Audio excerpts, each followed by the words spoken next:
So నిలకడగా ఉండడమే కావాలి. 50 ఏళ్ల పాటు ఒక సంస్థని ఇలా నడిపించడానికి ఒక 3-4 సూత్రాలు ఏమన్నా చెప్పండి సార్. ఏముందమ్మా, అందరూ మహానుభావులు యాక్ట్ చేశారు మన బ్యానర్లో. నేను వెళ్ళి సినిమా చేయమని అడిగితే వెంటనే చేసేసారు, ఇంక్లూడింగ్ పవన్ కళ్యాణ్ గారు కూడా. నేను బాలు కోసం వెళ్ళి ఇట్లా ముందు ఇంద్ర సినిమా చూశారు ఆయన. ఏమండి ఈ స్టేజ్లో మీరు అన్నయ్యతో ఇంద్ర తీశారు, మనసు అనేది ఎంత పులకించిందో అన్నయ్యకి నాకు కూడా, నేను మీతో వెంటనే సినిమా చేస్తాను, అట్లా బాలు చేసాము. ఎస్. అండ్ అశ్విని దత్ గారు is not just a film maker, he's a king maker. ఇది నా పర్సనల్ ఒపీనియన్. నాతో చాలామంది ఏకీభవించే వాళ్ళు ఉంటారు. You've introduced kings to the cinema, you've made kings. వాళ్ళు స్టాల్వార్డ్స్, వాళ్ళ రంగాల్లో వాళ్ళు స్టాల్వార్డ్స్గా నిలబడ్డారు. But you for me are a king maker sir. చాలామందిని మీరు ఇంట్రడ్యూస్ చేశారు, చాలామంది పాత్వే పేవ్ చేశారు. నేను ఏదో చేశానని నేను ఎప్పుడు ఏం ఫీల్ అవనమ్మా. కాకపోతే నేను తీసిన 50-60 సినిమాల్లోనూ ఇలాంటి క్యారెక్టర్స్ని ఇవ్వటం, అలా చేస్తూ ఉంటే నేను ఆనందపడటం ఇవి ఎక్కువగా జరిగినాయి అమ్మ. I'm very happy for that.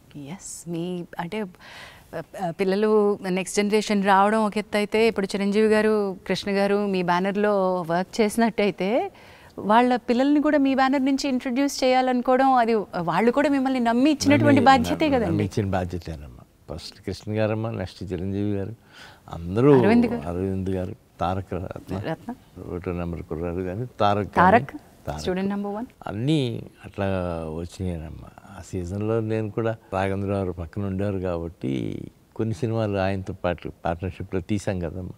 2-3 సినిమాలు తీసాం. దర్శకేంద్రుడి మ్యాజిక్ టచ్ తోటి వచ్చిన, బట్ దెన్ అది ఆ చొరవ, ఇది మీ మీద నిర్మాణ సారథ్యం బాధ్యత పెడితే ఎంత ఎఫెక్టివ్గా మీరు వర్క్ చేయగలుగుతారనే నమ్మకం కూడా ఈక్వల్లీ ఇంపార్టెంట్. నిజమమ్మా. మీరు నాకు సూత్రాలు చెప్పలేదు అటువే. సో 50 ఏళ్ల ఈ గ్లోరియస్ ఇయర్స్లో ఒక నిర్మాణ సంస్థకి ఫస్ట్ మీరు చెప్పింది యాక్టర్స్. అవునమ్మా. నెక్స్ట్ ఇంకేం కావాలి? నెక్స్ట్ మన గుడ్డి ధైర్యమేనమ్మా.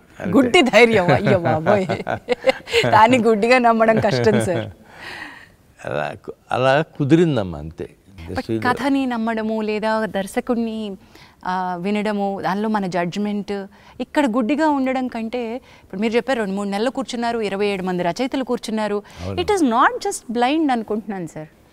లేదమ్మా, ఆ సినిమా వరకు అది నిజంగానే మీరు అన్నట్టు బ్లైండ్ కాదు. అది అట్లాగే 27 మంది రైటర్స్ అవసరం అనుకున్నప్పుడల్లా పిలిచామమ్మా. దానికి మాత్రం నేను ఎప్పుడు హ్యాట్స్ ఆఫ్ టు చిరంజీవి గారు, హ్యాట్స్ ఆఫ్ టు రాఘవేంద్ర గారు. వాళ్ళిద్దరూ దాదాపు 3 months నా అపార్ట్మెంట్, మద్రాస్ అపార్ట్మెంట్లో వీళ్ళందరినీ కలిసి కూర్చొని వండుతుంటే, అది కదా సినిమా అంటే గొప్పతనం అది అనిపించిందమ్మా.